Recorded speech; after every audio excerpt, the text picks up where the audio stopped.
Hey, welcome to EP Live. My name is Victor Lucas. You have found EP, and we bring you the latest in everything cool every single day. Today's rundown is going out to Adrian Leon. We're giving you a special shout out, Adrian Leon. You always pop up very quickly on all of our streams, whether I'm playing a game or we're streaming new content like today's EP Live. We're going to have a great episode for you. Lots of fun stuff today.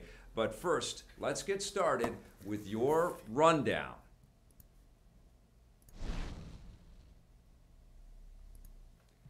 All right, the first story, the Nintendo Switch isn't just a big win for Nintendo, it's a big win for third-party game makers as well, with the Switch becoming the fastest-selling console in history at more than 10 million units in its first year. It's no surprise that those numbers are good news for developers who release their games on the system.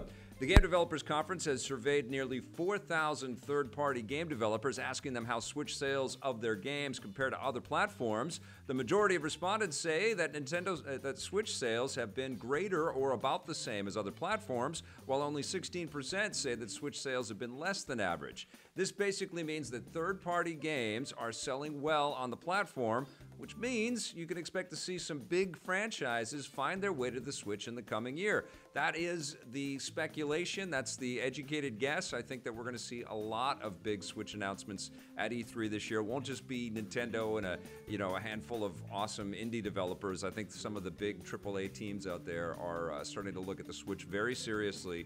It's going to be a very interesting year. The Switch is just offering something unique, as we all know. You know, the idea that you can just continue on with your game no matter where you go. We live in a very mobile society, and it's sort of snuck in there, and it's won a lot of hearts. And I'm very curious. You guys can let us know in the chat, because we are live, if you've got some thoughts on the Switch and what you're kind of hoping for and expecting out of Nintendo for E3 later this year. And we can talk about that as we're having our Let's Play and chat at the end of the show. Moving on to our next story, new intel about the next Mission Impossible movie has come in. Tom Cruise himself has announced that the upcoming 6th film in the spy series will be titled Mission Impossible Fallout. The first official promo image from the film has also arrived, showing Cruise hanging on for dear life outside of a moving helicopter. Something tells me this is kind of like how he gets to set, actually. Cruise promises that the new movie will be upping the ante on screen, but there will also be some high-stakes drama. There has also been some high-stakes drama behind the scenes as well. Back in August, shooting on the film was halted when the 55-year-old Tom Cruise, who insists on performing his own stunts, broke his ankle after falling from a building. The accident caused some real-life fallout because Paramount Pictures had to delay the release of the film. It's now slated to hit theaters on July 27th. Now, the big deal about this movie is that Christopher McQuarrie is back. Tom Cruise and McQuarrie teamed up on the first Jack Reacher movie. McQuarrie directed the last Mission Impossible film, which I can't remember these titles. They're coming out so quickly. I think it was Rogue Nation. Very cool movie, and I really was impressed with the direction and the script. It was an exhilarating film, so I'm very much looking forward to Mission Impossible 6. But I have to say that Rebecca Ferguson needs her own franchise. She's an amazing actor. She's very good in whatever she's in. I just saw her in The Greatest Showman, where she plays the world's greatest opera singer, and she totally sold that performance as well. She was incredible in the last Mission Impossible film, and I expect she was so good, they said, yeah, we're bringing you back for the sequel. And this is a series that traditionally, they've had strong actors, but they've basically said, yeah, well, we might see you again, and then we don't. A few of the people have stuck around for more than one.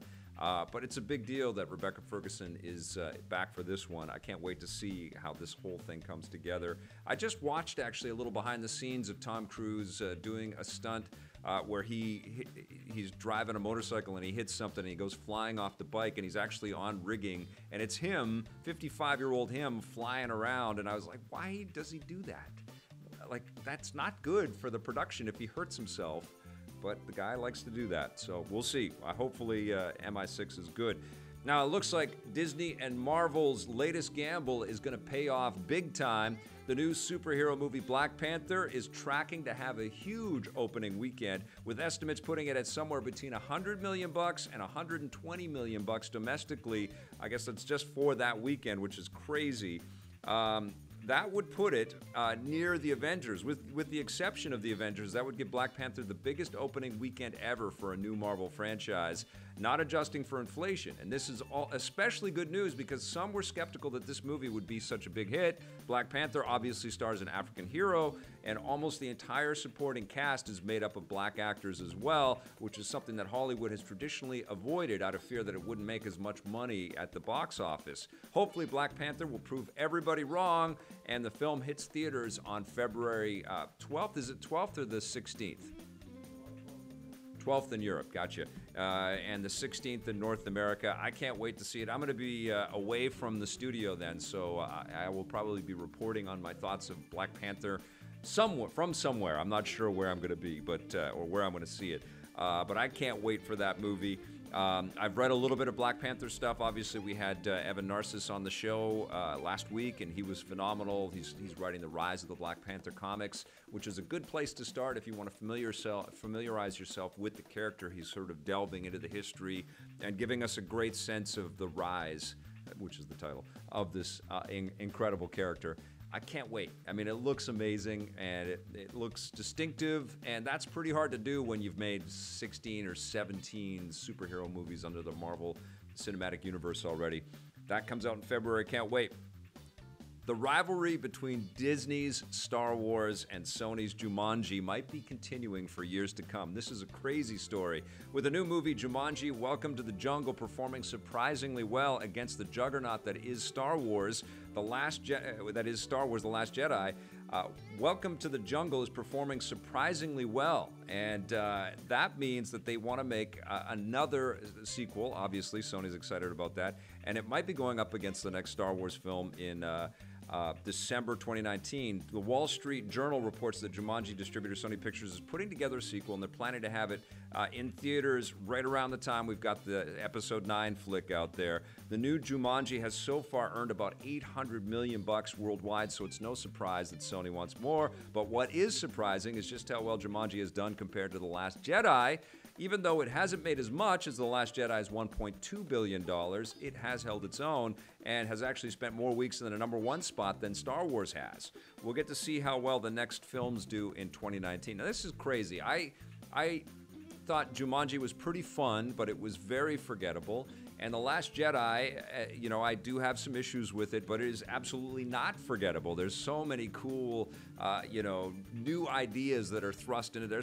And obviously some of them are a little controversial, and they've created a lot of skepticism amongst Star Wars fanatics out there. But you can't deny that Rian Johnson wanted to shake things up and give us fodder for conversation. But I feel like the risk-taking has come at a bit of a price. I think he's had to kind of respond to a lot of criticism around this, and there has just been a lot of negativity around The Last Jedi, and so, I understand it because we're passionate about it, and I've got some issues that I've been pretty vocal about as well, but it is kind of crazy because it's a way better movie than Jumanji, but Jumanji is, I think, maybe even more family-friendly, and you can't stop The Rock. That guy is the biggest star in the world right now, I think. And, the guy is so big, he's going to make a movie about Rampage, the video game Rampage from the 80s.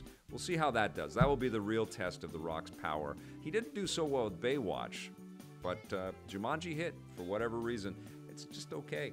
Now, it looks like Electronic Arts is going to continue their new games-as-service model with the next Dragon Age. After yesterday's announcement that a new Dragon Age game is in development, BioWare General Manager Casey Hudson has revealed a few new pieces of information about the project.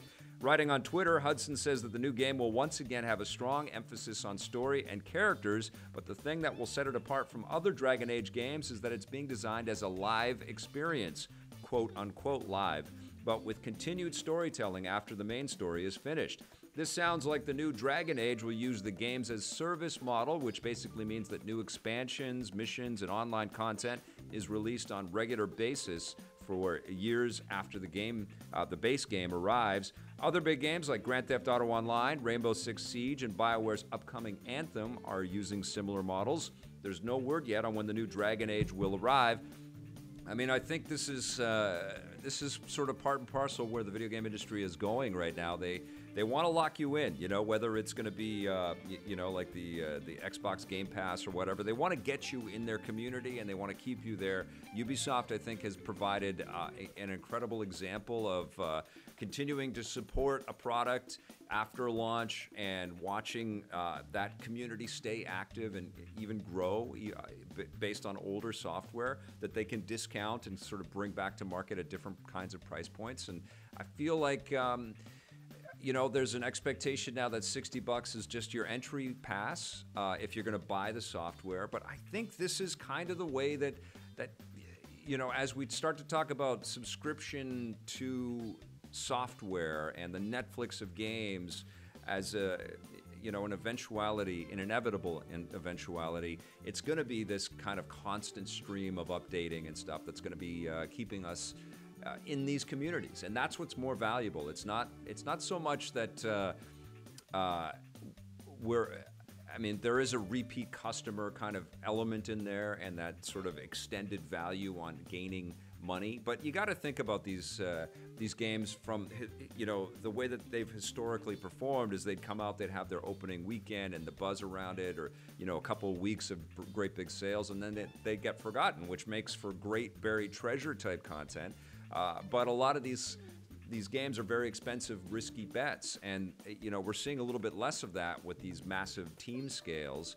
And I think as we go into subscription stuff, it's going to be more about keeping that community active and engaged, because that works as a way to kind of continually market to new people, and they will find their way in. So, you know, it's going to be clumsy. It's going to be sort of stumbling in the dark for a while. A lot of mistakes are going to get made, but eventually we're going to find our way to support large teams, because we want this content, right? Everybody that's watching this, whether you're watching this live or watching this as an archive later on, everybody that's watching this is a believer in games and understands what we're going to do with this stuff.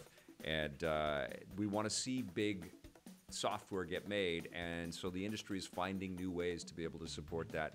This is going to be one of those things. But we also have to call these companies, you know, to the carpet when they try to rip us off and try to screw us and don't give us our value for our money. We've got to let them know, and we have so many different ways to be able to do that. So it's going to be very interesting. I think it's smart of Casey to get out ahead of this, because there's obviously a lot of skepticism.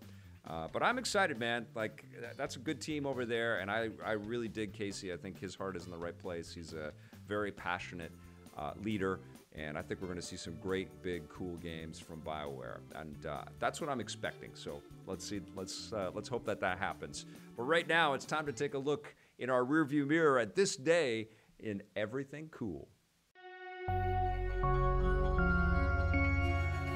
Welcome to this day at Everything Cool for January 25th. On this day in 2002, The Mothman Prophecies was released. Richard Gere starred in this horror movie about a town that is besieged by strange occurrences tied to the mysterious appearance of a supernatural being called the Mothman. Although it played fast and loose with the true events it was supposed to be based on, The Mothman Prophecies was a modest box office hit for distributor Screen Gems and later became a fun home video pickup for those that wanted to be creeped out in their living rooms. On January 25, 2003, Devil May Cry 2 was released. Dante returned after kicking so much demon butt in the first Devil May Cry. This time, the difficulty of the game was substantially decreased from its predecessor, and the controls were simplified in an effort to appeal to a wider audience. The game also stretched across 2 discs, allowing players to take control of Dante's partner, Lucia, and revisit areas that they'd already seen as Dante. The game was a big financial success, but was not received with the same elation as the first DMC. Capcom had definitely created an indelible brand and character for the industry, but Devil May Cry 2's chilly critical reception was the first sign of trouble for the franchise. In 2005 on this day, Oddworld Stranger's Wrath was released for the original Xbox. The developers at Oddworld Inhabitants had already created some very clever titles in their franchise, but Stranger's Wrath was something else. Part shooter, part action-adventure, and brimming with character, the game allowed players to take control of the bounty hunter named Stranger and hunt down various cackling evildoers. The Wild West-themed setting, the over-the-top crazy characters, and incredible touches like ammunition that is alive and not happy about being used made this game very special. It was an Xbox exclusive at launch, but eventually made it to a number of other platforms, including mobile devices. Chump cash-in time. Oh man, Stranger's Wrath was such a cool game. We've got something a little bit different to talk about right now, though. Here's our review of The End of the Effin' World.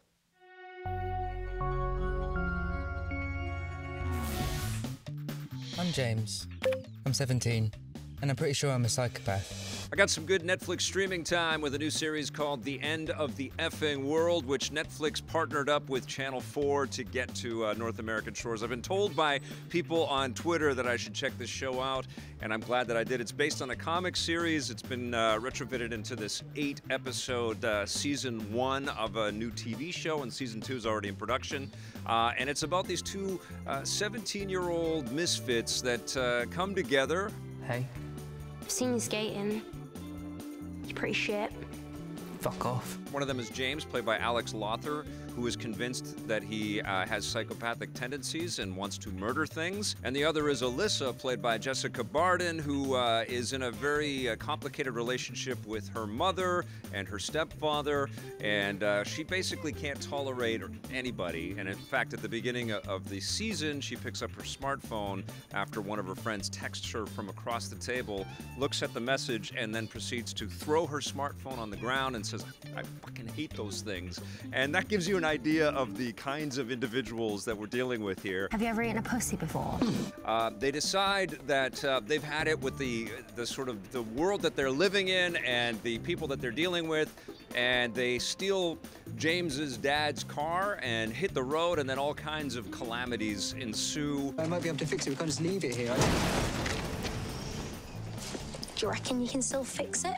There's a lot of emo stuff, a lot of scenes where both characters are devoid of any emotion whatsoever, but both actors are so damn good, you can't help but kind of look at their relationships through the cracks and the corners, and you start to really care about them. You fall in love with them, just as those two kind of start to fall in love with each other, and they have this very complicated relationship. It does get a little bit violent because, as we've mentioned, James has some violent tendencies, and there are some crazy characters that they meet along the way. One of them, this is a little bit of a spoiler, is Alyssa's father, but they are such complicated and interesting characters that you can't help but feel for them and kind of root for them, even though they do some pretty terrible things, and eventually the police are involved. And I don't want to really spoil anything more. Do you want a lift?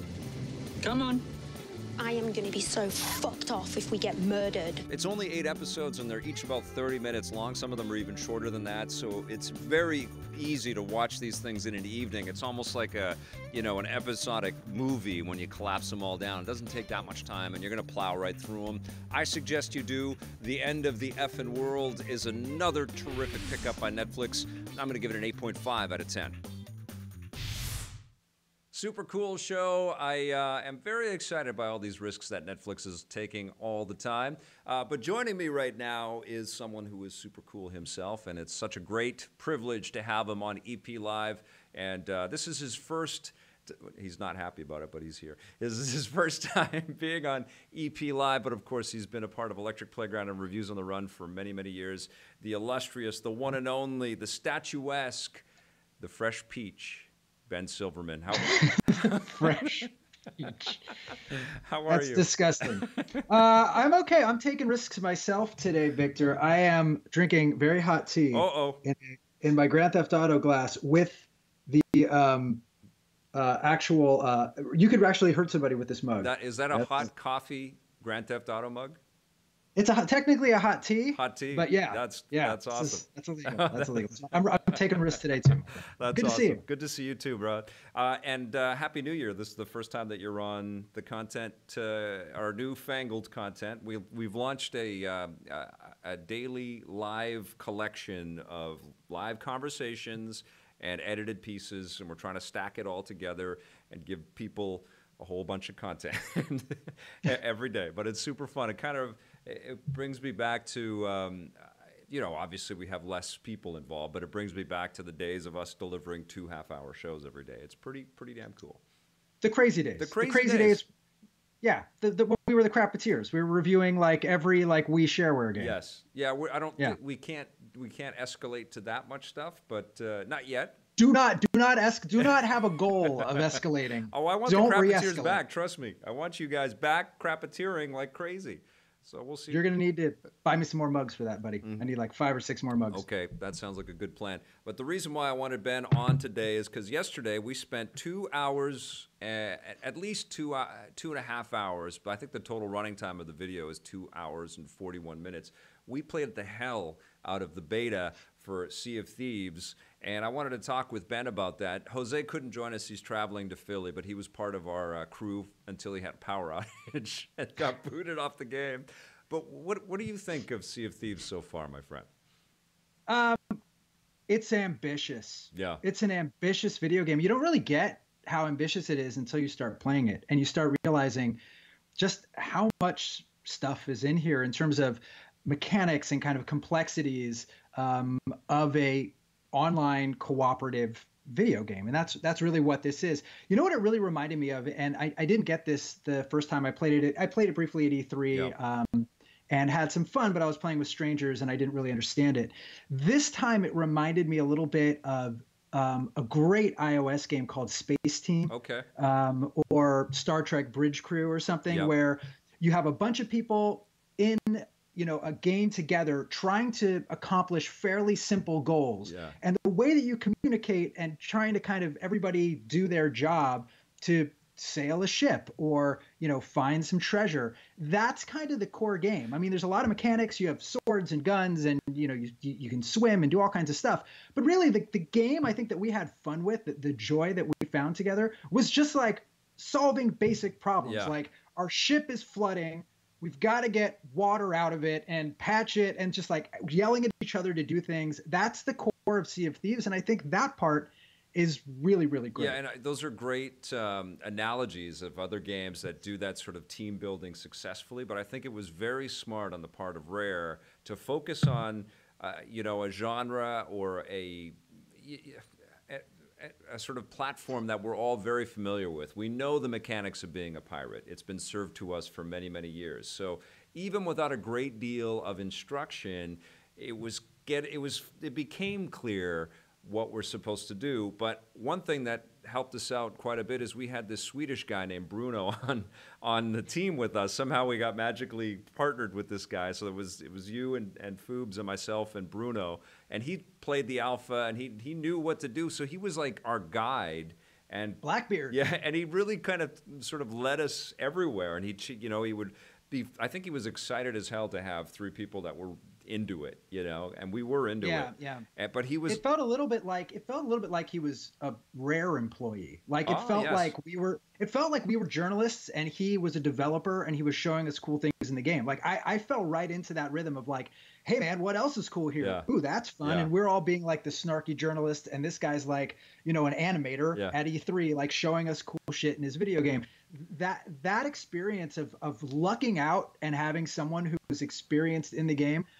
Boy, I think our Sea of Thieves playthrough was really special because I think a lot of people, if you hopped in and didn't have anybody helpful, like you would be lost for sure for a while. Absolutely. And honestly, we were lost and we were screwing around and having fun, like drinking too much and barfing on each other and watching the camera get all woozy. Which is also like a classic journalist thing to do. So we were not really living any kind of fantasy. We were just totally pretending we were much younger. But the thing that I did notice, though, when I played it is like I demoed it at E3, too. Those were terrible ways to demo this massive game. You can't just bite-size this thing. It literally took us 2 hours of screwing around and drowning and sinking our ship and losing people and getting lost and figuring out how to use the compass. The tactility of the game is brilliant. Like you have to physically move your character to the map to see the map. You can't just automatically know where you are all the time. You've got to really kind of touch everything and figure out how to use everything. And that took a long time. And when we did, I noticed that the goofiness really kind of, like us just trying to have fun and test everything and break everything kind of went away. And we just started to work as a team. And it was, we were really threatened at the end there. We were going to lose a lot of chess, but we worked together and we persevered. Somehow. Yeah, I think you make a great and really astute point about how, Rare specifically is, a developer that has mastered the design of game of kind of game making. Like they understand how to make systems and mechanics that are very video gamey, like Banjo Kazooie. Like these are game systems that you press buttons and you warp places and you jump and you double jump, and they're very fantasy, escapist video games. And now this game doesn't allow a lot of that. No. Like you can't go to a menu and just warp to someone to sell something to, a marketer or anything. You can't do any of that. You have to physically move around this space. And when you look at the game's kind of incredibly cool, stylish, very rareware visual treatment, there's a little bit of a dichotomy there. Like you expect that you can game around in this thing and just double jump your way to like goofy fun, but no, you have to like think of it like you're really there. Yeah. And that transition's pretty hard. It's a nice combo though, because it does have some of the rare mechanics like shooting and sword fighting and jumping and all that stuff feel familiar, even though it's first person and it's a little bit different from the character on screen kind of stuff that we've seen from Rare. It's still cartoony. It's still, sort of fantasy tinged. But yes, there's a lot more sort of deciphering the mystery of what you're looking for. And I really liked going to these islands and reading sort of the clues on our treasure maps and things like that, sort of pointing us at different areas that we had to, suggesting we go to different areas, and then we'd go and then we'd hunt around, and one of us would find a rock that we would look at, and then some of us would have to play. We'd all have to kind of play music together to activate something, and then it would send it. Those were the best parts of our experience. That was like great. The kind of collective puzzle solving, all of us holding up our treasure maps and trying to riddle something out. That was brilliant, and I think that's going to be the coolest part of the game. And when people play initially, I think one of the problems with this beta, and again, this is a beta, so we're going to not talk, real. Yeah, we're not reviewing it about this thing. We're not reviewing it. Just make that totally clear. But a big problem in this beta experience, which is a closed beta, is that there was very little onboarding. So you don't have any idea, like even how to access your inventory, how to get to the guns. Like when you would find a guy who you'd sell some stuff to, like you had no idea why you'd get any of the equipment or gear. You didn't understand how gold worked. I mean, it took a long time to even figure out that when you find a treasure chest in this game, which seems like such a big moment, and you're dying to open it up, you don't. Yeah. You don't open up a treasure chest. You have to at least put it back on your ship and sail it back, and then just trade it in for gold. That was disappointing, and the fact that it was so opaque to figure out every inch of this game, I think is going to be something that hopefully they really iron out before launch, because that's a huge. I don't want them to go too far though, because I think it is like this. Everything in this game, and I would hazard to guess this is when you play single player too, because you can play by yourself, but all of the other pirates that you encounter in this game are they're living. They're not artificially intelligent. You'll encounter shopkeepers and barmaids and things like that are run by the computer, but like we had some cannonball fire and some pirates board our ship, and we all got killed at one point. We ended up on a ghost ship for a little while. But everything that you're combating, apart from skeletons, there is some PvE type gameplay, but a lot of it is true PvP.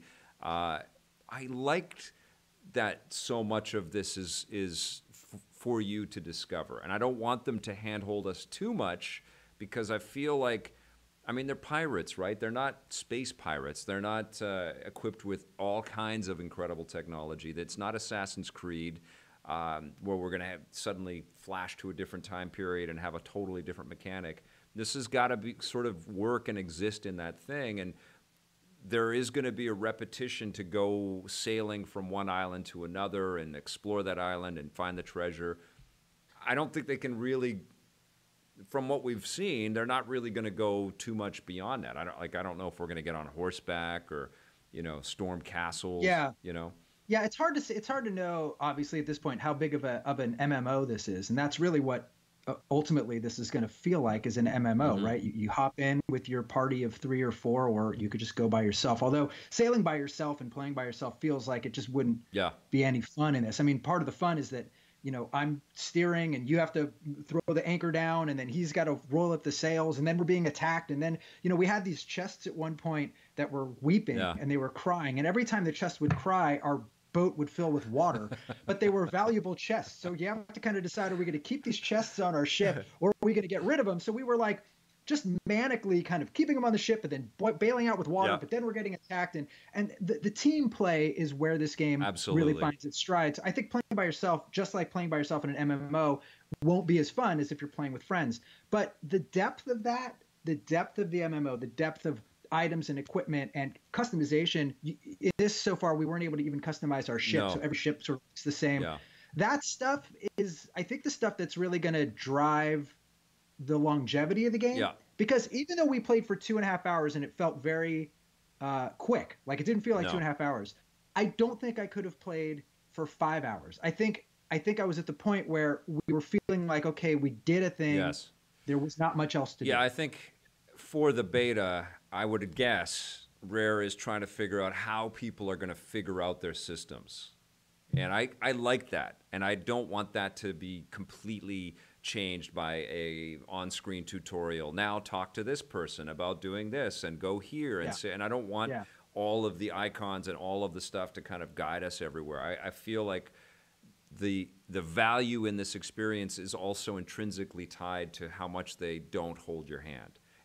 But you're unceremoniously, when you start this beta, dude. It's not like you're just dropped on an island. You have no idea how to do anything, and you're just wandering around. It has to go up from the beta for sure, but not so much that it just becomes, like a follow the icon kind of experience.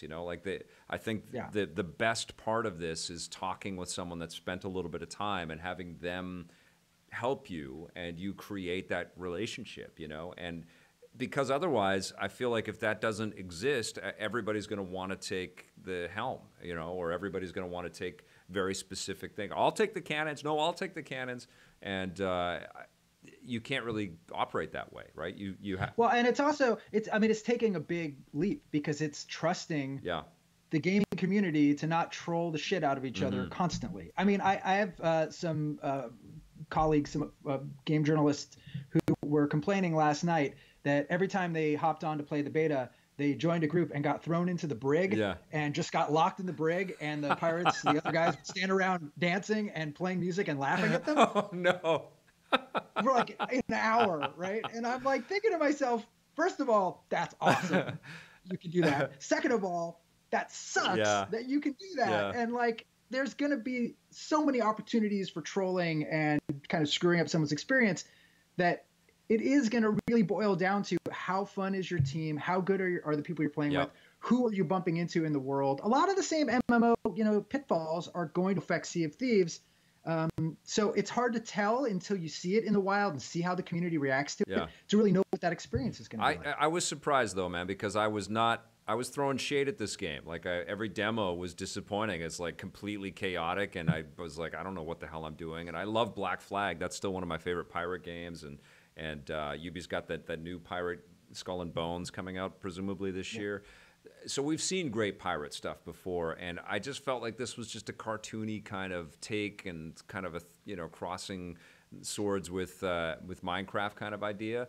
But I think that there's more to it now. Like running around on the map and finding caves, mysterious caves, and getting sort of separated from my group and getting lost from my group, but also finding my own sense of discovery was really cool. And the other thing was I played it on an Xbox One X, and I know you did too, and I have a 4K television, and you did too. This game is gorgeous. I was not expecting it to be so beautiful. The lighting is some of the best I've seen in any video game. It was absolutely stunning, and this is beta, like it was knocking me out. On the open ocean, especially when the waves are going, and we went through a storm at one point, and it was really cool looking. One disappointment I had was that you mentioned how you were able to run around on the islands, and you kept falling into caves. You were like you were definitely having the Indiana Jones experience you've always wanted to have. You were just doing that accidentally. You're like, hey guys, we're on the island, and then you would vanish. But I think what was missing is that even though you were vanishing into caves, it didn't feel like, at least in the beta, there was a lot of depth in a world to discover. Yes. Like, I wish you could have dug, and you could have found something that we would never have found. Right. The game that I kept thinking of, and this is totally unfair, I'm just going to throw it out there, is Super Mario Odyssey in terms of density. Yeah.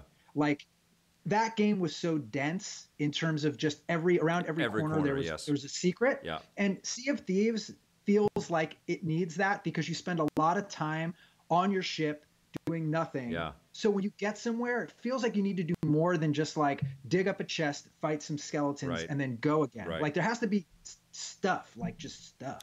Are they going to run into some Hello Games style controversy with the launch of this sucker? Yeah, I mean, that's always a risk, but I mean, they're not good because No Man's Sky, let me just, I've said this a million times in front of you and on this show before. Yeah. If no one had hyped No Man's Sky and that game came out, like what happened with Minecraft, it would still be considered one of the greatest technical achievements in game design. I completely agree with you. Reason everyone kicks the shit out of No Man's Sky is because of being on stage at E3 and all the hype.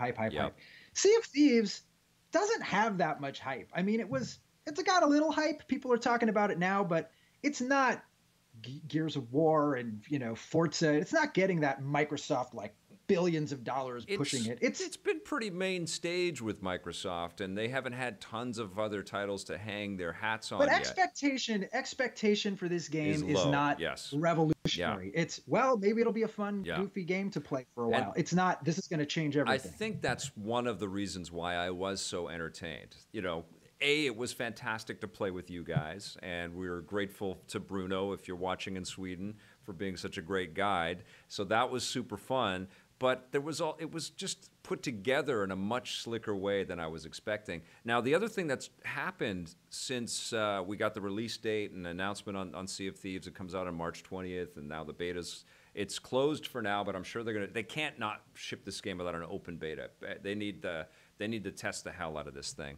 But they've also announced the Xbox Game Pass is going to be providing day and date, first party access to games like Sea of Thieves. How much do you think this game benefits from that?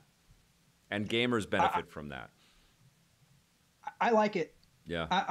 I'm a diehard Netflix guy. Yeah. I watch so many Netflix shows, and obviously Netflix has gotten incredibly good over the last couple of years at really onboarding amazing shows and having, some stuff that you can't miss. And I think this concept works well with video games. If you start looking at the numbers, I am going to throw out, numbers for that probably don't make sense. But I'll just ask Blake to make up a quick infographic that shows us how many subscribers. Blake's giving me the evil eye right now. No, but go on. Okay, but I mean, whatever. If it's $120 a year or something, I think is something in US at least for the Game Pass. I mean, look, if you're getting first crack at a bunch of these games and you're not paying any more to play those games, and I think Sea of Thieves is the kind of game that could potentially have a lot of life behind it. It doesn't feel like you're going to get a game that you're going to play for 5 hours and be like, well, that's that. Yeah. I mean, I hope. Now, again, our experience was 5 hours at best. I'll hop back into it and play it one more time, but I'm not dying to spend another 10. Yeah. I mean, we were at level, I think when I ended, I was level 7 or 8. And I didn't understand why I was more potent or powerful or interesting. Yes. So it's hard to tell until you get the final game to be like, oh man, like Monster Hunter World or something where you're like, I just want to keep going and going and going. Yes. Yeah, and we also didn't have the engagement with the environment where we felt like we were more powerful out there. Like we didn't really meet with people and have great conversation. It wasn't really set up like an RPG. It was. No, I mean all skeletons. We didn't fight anything else. Yeah. They talked about having a kraken and other seafaring creatures and maybe some cool boss fights, whatever. There's none of that. Yeah. So, yeah. It was still fun as hell, though. Somehow, as slight as it was, I still thought it was fun as hell. My questions about the Xbox Game Pass, and I don't know if you know these answers, but are about Do you get all the content, you know, because everybody has DLC and extra pieces. So if you are an Xbox Game Pass subscriber, do you automatically get everything that's offered up in the, you know, Diamond edition of one of these games? You know, like, I think a lot of those answers being, a lot of those questions being answered is going to prove to be a true game changer. You know, like if that really takes off. And I think it is pretty interesting to kind of compare this directly to Netflix and subscribers not having a second thought about saying, "Yep, I'm subscribing to that. I'm giving that my $10 a month." Or Netflix is continually threatening about charging more, but I think we're all in now, right? Like I mean, look, $10 if you told me that I was going to pay $15 a month for like every first party Sony game, you know. Or if you were going to tell me I have to pay $60 for any first-party Sony game, yeah. Even if over the aggregate I would have only bought 2 of those games and spent $120 instead of $150, in my brain I'd be like, well, I'll just throw that $15 out. It's so easy to budget into my life each month rather than like finding $60 every month to spend. It is another move, just like the Switch was one of those moves of doing exactly what the video game industry needs to do. It needs, if it's going, it's fine. It's not going anywhere. There are only so many things that we can do when we're sitting on our couches in front of our televisions, and video games will always be one of them. But if they want to grow this audience base and appeal and bring more people in, this is exactly the kind of play that has to happen. And also refute that whole DLC discussion. You know, if access to all of that stuff is tied into your subscription, that's amazing. You know, so I wish much success to Xbox with that initiative, and I'm very curious to see how the competitors respond to this. I mean, imagine if Steam says, you know, we're going subscription. Go ahead. Here's your menu. Well, I mean, you can do it when you're Microsoft because you're only doing it with your games. Yeah. Now, if you were trying to do it with an Activision game, how's Activision going to be like, okay, well, we take a cut of, like, it gets a lot more complicated, as it does when you see more companies do this, when you have to pay all these publishers, and publishers don't want to lose out on that sweet DLC money. So it's going to be more complicated than that. But this first step with the first party company saying, the reason you invested in Xbox is because you like our first party games, so we're going to reward that by making it easier to buy them or a little bit more affordable if you're in the ecosystem. I like to see Sony do it. I like to see Nintendo. I like that concept, and just see where it goes. Yeah, and it should be tied, honestly, to the online subscription thing that you pay already. So they somehow should just blend it all into one fee. You've got all your online connectivity that you want, and here's everything that we made first. That's crazy. Like, that is just going to explode in terms of growing an audience. And you're like a Patreon. You know? In a way, right? Yeah, I support this platform, and crazy days. But Sea of Thieves, I think it's a couple of thumbs up so far. Let's see where they go with this. You know, it was. I had like a hook. I had a blast. A hook. It gets a hook. I give it a hookup. Yes. Kind of a hook. Well, thank you so much, Ben Silverman. You know, we're going to have you back very soon, my friend. Have yourself a fantastic afternoon, and we'll see you very soon, whether we're playing in a game or back on the show, okay? Always a pleasure, Vic. Have a good day, buddy. All right, you too, my friend. Take care. Bye, everybody on the internet. Bye, internet. All right. Well, right now it's time to take a look into our crystal ball for another. Well, is it crystal ball if we're looking in the past? We're going to look back through pages of the calendar for a new buried treasure. All right, I've got a great buried treasure for you. One of those hidden gems that became an obsession for me. It's called the Saboteur, developed by the dearly departed Pandemic. Man, I miss that company so much. They made so many great games, including Battlefront 1 and 2, the original ones. But the Saboteur was something special. It was set in World War II, kind of a fictionalized recreation of World War II. Paris is the setting for this game, and it's definitely an M-rated game. There are strippers and strip clubs that are naked and stuff like that.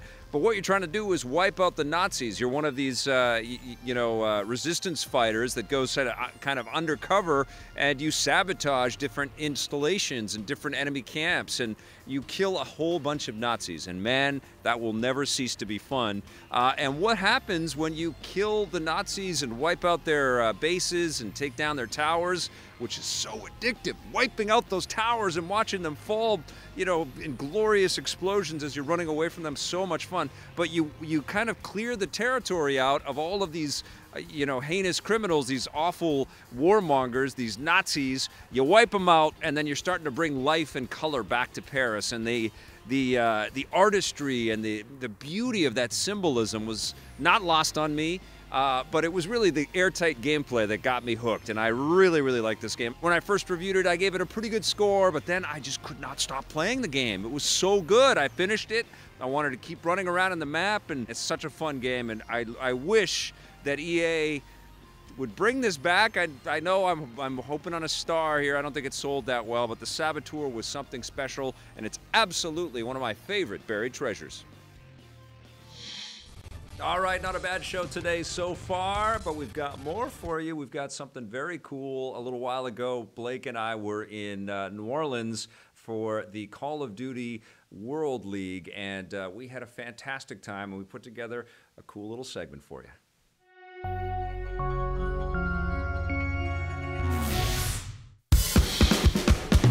Call of Duty World War II was the biggest selling game of 2017. Not a very big surprise there. And of course, a brand new season of the CWL, the Call of Duty World League, has begun. We're here at the New Orleans Open, and this is just the beginning of this event, but it's already a hive of activity. Let's go walk around and check some of this stuff out.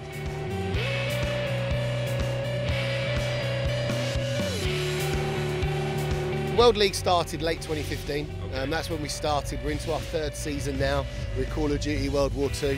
And yeah, I think we're enjoying the weekend here in New Orleans and generally the season as it's gone so far. There's 8 teams that could win this event, and it's not usually like that in Call of Duty. It's usually there's 3 teams that are really ahead of everyone else, and then everyone else just sort of files in behind them. But there's 8 teams here that could win, so you just got to play better than them whenever the time comes. It's crazy to see just how big of a following casual Call of Duty has, but a big goal of ours is how do we convert casual Call of Duty fans to competitive Call of Duty fans, and a lot of that is simplifying the terms, making sure we build up these players' fan bases, make them have recognizable names, people that people want to root for.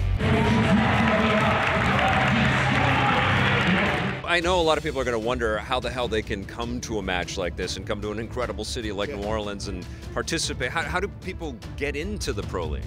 So, I mean, the first step is to play what we call game battles, and that's available in the menu on the PlayStation. You can get in there straight off and start playing game battles games, and you can start earning pro points. This is the way to get into competitive gaming, basically.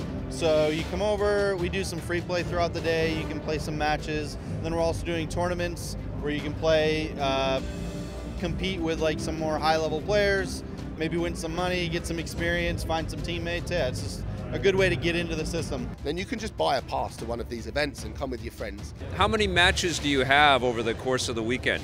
Around like 5 or 6, depends on how many you play.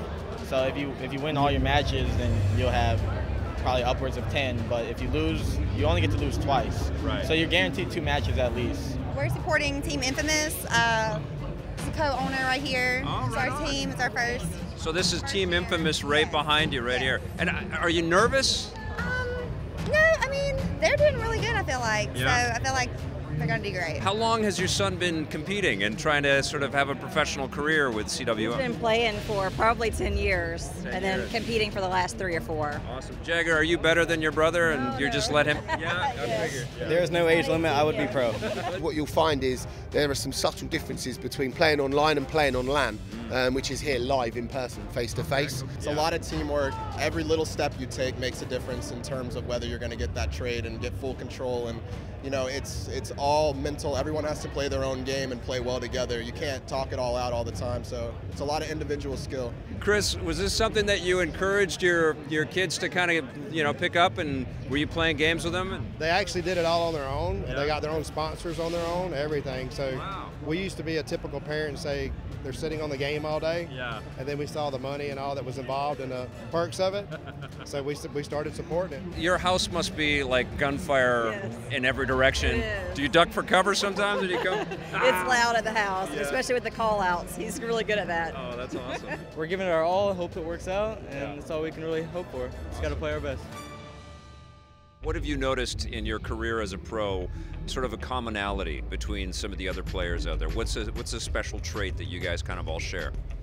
I think the biggest thing is just motivated, and we have the drive. When you have that drive, you know, a lot of us, I feel like, have the drive to succeed and want to win and, you know, carry the trophy and be first. I think that's like what all of us play for. I play video games from when I wake up to when I go to bed. I'm just a gamer, so honestly, I play probably 4 hours of Call of Duty on average a day right now, and then I'll play all the computer games like Fortnite, CSGO, PUBG Battlegrounds, just a bunch of other games on the computer, and Call of Duty is pretty much the only one that I'll play on console. I think a lot of us put in insane amount of times. You notice it, like some players, like half the pro players will play like 6 hours maybe on average, 6-7 hours, and the other half will play like 9 to 12.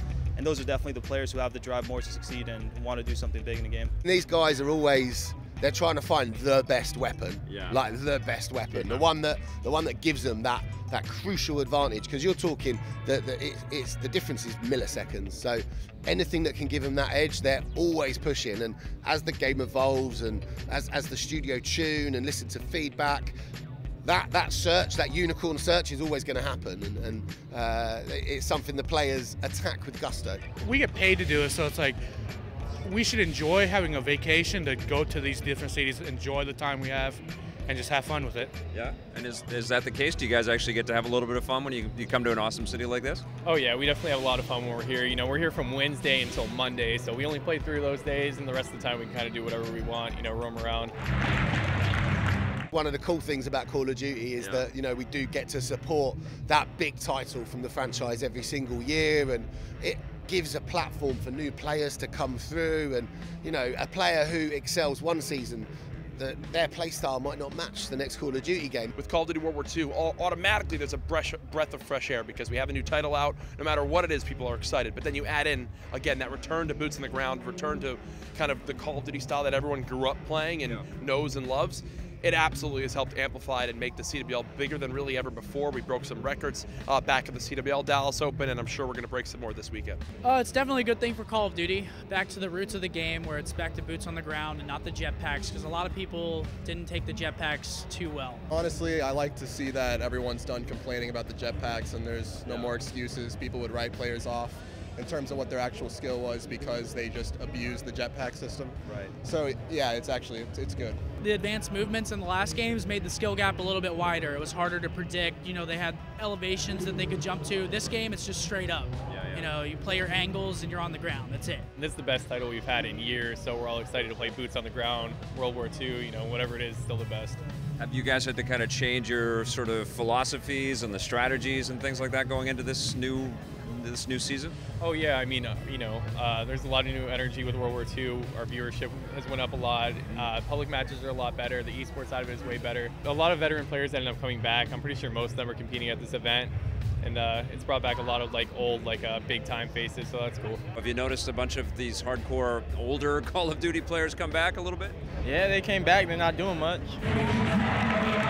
The best thing we do is we provide a platform for the best players in the world to come together to play on the highest level, but also that community to come together and have a bit of a celebration over the weekend, and that's the thing I like to see the most. Everyone knows what Call of Duty is, right? There are some huge esports, but you can go. I go to my grandma and say, "Oh yeah, I'm commentating Call of Duty." She's like, "Oh, I've heard of that one." Esports is something that when one is successful, it only helps grow the others because it puts more eyes on esports, puts more money into it, more organizations joining, more big names throwing their hat into the pot, and everyone just getting involved, and that's what helps it grow. It's something that now, where a lot of people are looking out for it a couple decades from now to be like, it's bigger than sports, and that's honestly where I think it's going. We've got a great season lined up, and you know, we've got more weekends like this around North America and one over in the UK, and we've got a lot of competition kicking off just around the corner with our Pro League and indeed a national circuit as well, which is new for the year. As for champs, it's a long way away. So much can and will happen. So yeah, just looking forward to having a great season. Yes, Call of Duty has changed gaming. You are absolutely correct, Timberwolf. We are in the Let's Play and Chat portion of the program, and today is Dragon Ball FighterZ. This is the fighting game developed by Arc System Works. Bandai Namco sent me a code so I could take a look at this, and we're going to be talking with folks from Bandai Namco very soon about this game. It's a big deal because they've done a lot of Dragon Ball FighterZ in the past, but this one is from the team that has worked on Guilty Gear, and it's got a distinct art style. and I'll jump in right now. There's a massive amount of content in here, a whole story mode, and lots of different types of gameplay varietals in here, but I'm just going to jump into the battle mode and we'll just get into some fighting, and I'm going to put our 15 minutes on the clock. Blake is going to follow along and give me some questions and comments if you've got any thoughts on what you've seen so far today, or questions about the game. I've literally just started playing it though, so I don't have a whole bunch of feedback. I'm not going to score this thing or anything like that yet. I'm going to pick, let's see who I've got here. I'm going to pick, I don't know all the characters, but let's see. I'm going to pick Goku. Super Saiyan. And we're going to go up against Cell. Here we go. Oh, that's my team. So it's team-based. Okay, so cool. And we're going to fight Android 18 and Captain Ginyu and Hit. All right, cool. Now, I've not watched any Dragon Ball Z stuff. I may have seen an episode or two casually, but I'm not like a pro or anything like that. I don't know the lore of Dragon Ball. I've always been a fan of the games, though. The games have been super fun, and I've always enjoyed playing these things. So I'm excited to see what's different and unique with this. I played a little bit last night. Flashy as hell. So what do you guys think of the show so far today? I think everybody likes it. Cool. Yeah. I have a microphone now, by the way. Oh, cool. Your mic's on. Fantastic. First thing we got to do is thank Paul Adamson for a super chat. Oh, yes. Paul Adamson, you rock, man. Thank you so much for being here. You started, I think, right with our first EP Live, and you've been tuning in every day, and thank you for your support, my friend. It's awesome to have you here. So they've got all of this this cool animation and cool cut sequences and stuff that sort of play up a little bit of the story, and then we get into it. We get some combos going. And I'm going to be button mashing. Oh, I'm going to try to not tap all the buttons right beside the mic. Got that You guys have heard enough of my button mashing. Look at this, though. It's so slick. Mr. Brockarock wants to know, did you ask about a possible Switch version of this game? I will. It looks like we're scheduling the interview for Monday, so I'm going to be definitely asking that question. There is a PC version. Both the Xbox One and the PS4 come out tomorrow, and there's a PC version, I think, coming out in February. But so far, slick. Goku dead. Let's put on Cell. Let's see how you do. Let's see if I can get any moves. Okay, super flashy. Who's picking this thing up? Tomorrow's a big day. We have this, and we have Monster Hunter World. So Japanese game development starting out strong, 2018. Jay Murphy wants to know, what game are you singularly most excited for in 2018? Oh, it's Red Dead Redemption 2, without question. I love the first game, and I'm expecting massive things. Grand Theft Auto 5 was sensational, and I can't believe it still looks and plays sensationally after being out for 5 years. So I'm really excited to see what Rockstar has up its sleeves with modern day technology and storytelling, and I expect the production to be incredible and the story to actually move us, and I fully feel like we're going to be transported in that game. Doy Owen has a really good question. Yeah. He says, or asks, what Switch game reveal do you want to see most at E3 this summer? His is Mario Maker 2. Oh, that would be amazing, and the perfect platform. You know, incorporating all of the stuff. That's a great idea, Mario Maker on the Switch. I want to see Metroid 4. It was exciting as hell to work with Nintendo on the Metroid documentary that we put on the channel last year, and I loved Metroid Samus Returns on the 3DS, and I want to get lost. I don't know this, it's just total conjecture, but I think that it's Next Level that's working on Metroid Prime 4. They made the Hunters game for 3DS. I don't think it's who were the guys in Dallas that made the other ones? The Metroid games? Yeah. Oh, Retro Studios. I don't think it's Retro. I think it's so I died. I don't do very well when we play in chat. I think it's going to be let's go back to character selection. I think it's going to be Next Level that makes the I'm trying not to have the clicking. Put your mic in front of you. Still sounds okay. There you go. Try not to have the button clicking too much. But I think it's going to be Next Level that does it. I haven't heard anything. I've needled a few of the folks that I know over there, and they've smirked at me. But I'm certainly wrong on this stuff before. I thought for sure Sucker Punch was going to be making us Spider-Man, but I think it's Next Level making Metroid Prime 4. It's going to be their biggest game that they've ever done, and I think it'll be great. That team is awesome over there. But that's the game that I'm most excited for the Switch. I also am fired up for another Star Fox game, believe it or not. I know we've had some mediocre things, but playing Star Fox on the SNES Classic makes me really kind of miss that universe and those characters, that world. A new F-Zero would be awesome. But I also was really impressed by ARMS last year, as you guys saw in my review and in my favorite games of 2017. So I would love a surprise from Nintendo, something that we hadn't heard of, something that wasn't on the Wii or Wii U, something completely out of nowhere would be incredible. All right, let's see how we go here. Everyone is saying they want Smash Brothers for the Switch. Yeah, that's inevitable. That's not a shock. That's coming for sure, and it's coming in 2018. I don't know that, but that's my expectation. Yeah, I want to see how Pokemon is handled on the Switch. I think a new Animal Crossing on the Switch is that's the ideal platform. There's so many games, right? Like when you really think about it, they've had so much success portably. Is that a word? Portably, and at home, and now they're just going to cross the streams, and you'll be able to take these massive experiences everywhere that you go, and it just makes so much sense for Nintendo, like they've been the one company through thick and thin that has done well both at home and in portable systems, and with the Switch they can honor all of that past work, and clearly we want the virtual console stuff, but we want new things, and we want things that benefit from being able to be played in both scenarios or multiple scenarios. F-Zero would be rad. Steven Silva wants Earthbound on the Switch. Earthbound, like a full remake. Yeah, a full remake. How about a sequel? Yeah. That would be incredible.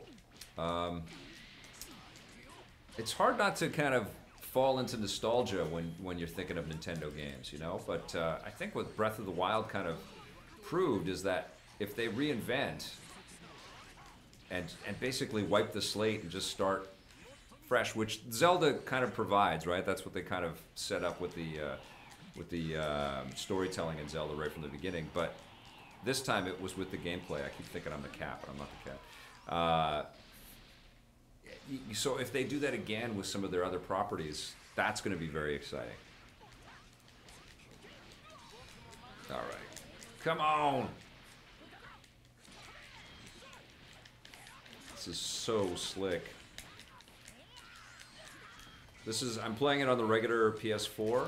I was playing it on the Pro last night. Gorgeous. It's gorgeous. We're in this golden age of incredible fighting games that are completely taking advantage of the hardware horsepower that's available to developers right now. Injustice 2, Street Fighter V Arcade, Tekken 7, this and Marvel vs. Capcom Infinite. There's probably one or two others that I'm forgetting. It's so cool. Vic, I have a question. Yes. Do you think Nintendo will ever make another console that doesn't have the portable handheld hybridness of the Switch? I don't think so.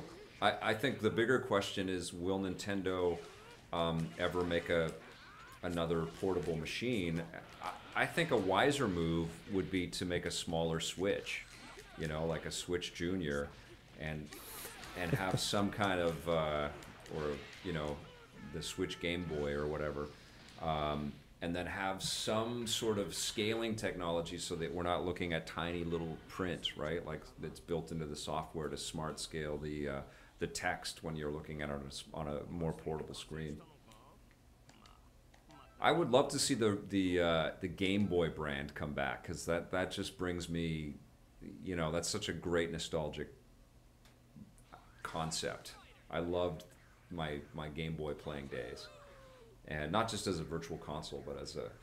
And I suspect we're probably going to get a Game Boy Classic Edition that's loaded with lots of old. I bet you we'll get a Game Boy Classic Edition, and we will get a Game Boy Advance Classic Edition, which is fine by me. Those both sound awesome.